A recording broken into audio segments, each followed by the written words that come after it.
সতীর কাঁকাল বা কোমর সেই অংশটা পড়েছিল।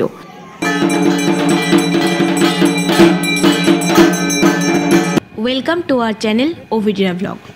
ওভিটিনা ব্লগের নতুন ভিডিওতে আপনাদের সকলকে স্বাগত। এখন চলছে বসন্তকাল, আর বসন্তকাল মানেই রঙের মেলা, আর সেই রঙের মেলা মানেই হলো বসন্ত উৎসব। তার জন্য যেতে হবে কোথায়? বোলপুর শান্তিনিকেতন। আর শান্তিনিকেতন বেড়াতে এসে কঙ্কালীতলা না গেলে ভ্রমণটা অসম্পূর্ণই রয়ে যায়। তাই বোলপুর শান্তিনিকেতন থেকে প্রায় 9 কিলোমিটার দূরে বোলপুর অর্থাৎ লাভপুর রোডের সন্নিকটে এই সতীপীঠ। বোলপুর থেকে টোটোতে চেপে যাওয়ার সময় রাস্তার দুই ধারে সুন্দর গাছপালা সাজানো দেখলাম। দেখতে দেখতে কখন পৌঁছে গেলাম বুঝতেই পারলাম না। আমরা কঙ্কালীতলা থেকে মায়ের জন্য ডালা কিনে এবার পুজো দেওয়ার উদ্দেশ্যে রওনা। জনশ্রুতি আছে কয়েকশো বছর আগে এক সাধু এই পীঠের অস্তিত্ব অনুধাবন করেন ও এক সাধক দেবীর স্বপ্নাদেশ পেয়ে এই পীঠে নাকি পুজো শুরু করেন। ইতিহাসবিদ রাখালদাস বন্দ্যোপাধ্যায়ের মতে গৌড়বঙ্গের পাল বংশের রাজা প্রথম মহিপালের রাজ্যতে কাঞ্চিরাজ রাজেন্দ্র চোল বীরভূমের এই জায়গা দখল করে নিয়েছিলেন।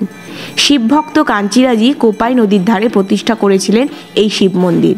সেই কারণেই এখানকার শিবলিঙ্গ কাঞ্চেশ্বর শিবলিঙ্গ নামেও পরিচিত। এই সতীপীঠের পাশেই রয়েছে মহাশ্মশান ও পঞ্চবটী বন, পাশ থেকে প্রবাহমান কোপাই নদীর শাখা। বহু সাধকের সাধন ক্ষেত্র হলো এই স্থল। 51 সতীপীঠের অন্যতম এই স্থান। আমরা মায়ের কাছে লাইন দিয়ে আমাদের পুজো দেওয়া সম্পন্ন হলো। এবার আমরা যাবো পাশে গঙ্গা আরতি হচ্ছে, গঙ্গা আরতি দেখবো, তারপরে মহাদেবের মন্দির আছে সেখানে যাবো। চলুন আমাদের সঙ্গে পুরো ভিডিওটা দেখতে থাকুন। কথিত আছে এখানে সতীর কাঁকাল বা কোমর সেই অংশটা পড়েছিল। মন্দিরে কোনো মাতৃ বিগ্রহ বা প্রতিমা কিন্তু আপনারা দেখতে পাবেন না, কারণ এখানে পুজো হয় মায়ের ছবিতেই। জনশ্রুতি সতীর কাঁকাল রয়েছে মন্দিরের সংলগ্ন কুণ্ডের মধ্যে। ওই কুণ্ডের মধ্যেই রয়েছে পঞ্চশিব। প্রতি বছর একবার করে সেই পঞ্চশিবকে তুলে আনা হয়। পুজোর পর পয়লা বৈশাখের দিন ফের কুণ্ডে রাখা হয় পঞ্চশিবকে। কঙ্কালীতলা তো আজকের নাম, প্রাচীন তীর্থ হিসাবে এর নাম ছিল কাঞ্চিদেশ। এখানে দেবী হলেন দেবগর্ভা, কেউ বলেন রত্নগর্ভী, তার ভৈরব হলেন রুরু। এই সতীপীঠ ঘিরে নানান কাহিনী ও বিশ্বাস ভক্তদের মধ্যে প্রচলিত।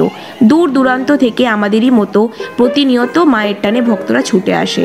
মন্দির চত্বরে আদিবাসী নৃত্যগীতের আসরও ঘিরে ভক্তরা ভিড় করে। বাউল গান হয়, আবার কোনো শিল্পী বাঁশিতে সুর তোলেন। চৈত্র সংক্রান্তিতে এখানে 3 দিন ধরে উৎসব চলে। সন্ধ্যের পর মন্দির ও সংলগ্ন এরিয়ায় পরিবেশটা যেন আলাদা হয়ে যায়। সত্যি তারই কিছুটা অংশ থাকলো আপনাদের জন্য। দেখুন কত সুন্দর গঙ্গা আরতি হয়। আমরা পুজো দিয়ে সেই গঙ্গা আরতির কিছু ভিডিও রাখলো আপনাদের জন্য।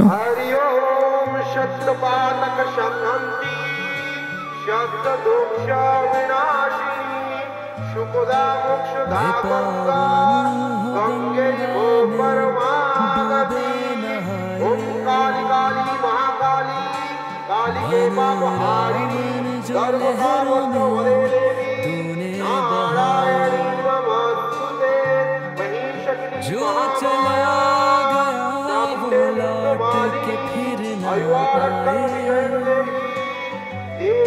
तेरा करम ही है जो संग तेरे ही जाए, तेरे किनारों पे बैठता है साधु प्यारा,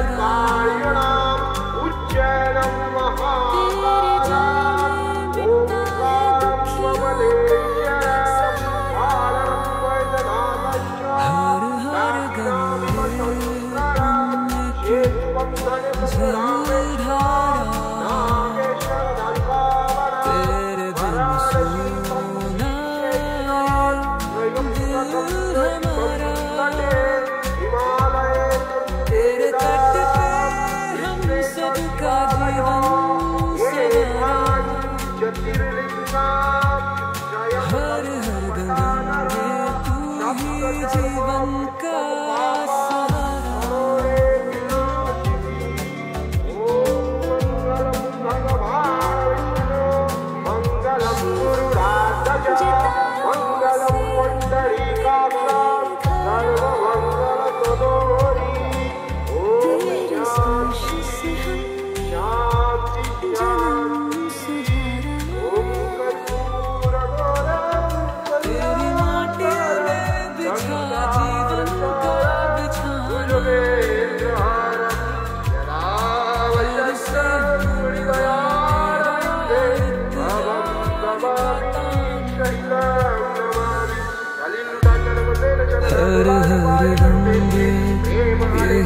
सबकी जुबान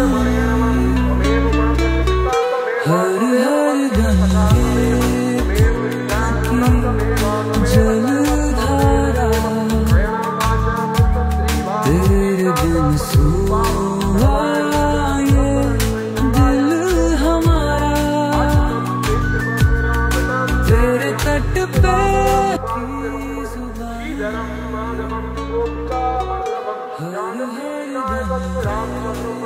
हर हरे राम राम राम हरे हरे हरे कृष्ण कृष्ण कृष्ण हरे हरे हरे राम राम राम हरे हरे हरे कृष्ण कृष्ण हरे हरे हरे राम राम राम हरे हरे हरे कृष्ण कृष्ण कृष्ण हरे हरे हरे राम राम राम हरे हरे हरे कृष्ण कृष्ण कृष्ण हरे हरे हरे राम राम राम हरे हरे हरे कृष्ण कृष्ण कृष्ण हरे हरे हरे राम राम हरे हरे। बोलिए बंगाली माता की जय, बोलिए गंगा माता की जय, बोलिए रुड़ू भैरवनाथ की जय, कांचीश्वर महादेव की, बोलिए भक्तबिंद की, बोलिए कंचदेश उत्सव की, बोलिए ओम नमः पदे पार्वती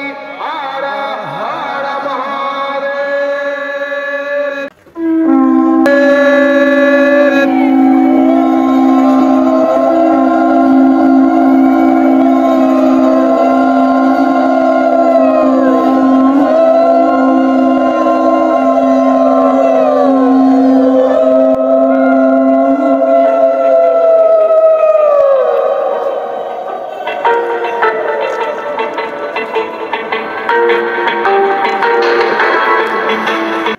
আজ তাহলে এই পর্যন্তই, দেখা হচ্ছে পরবর্তী ভিডিওতে।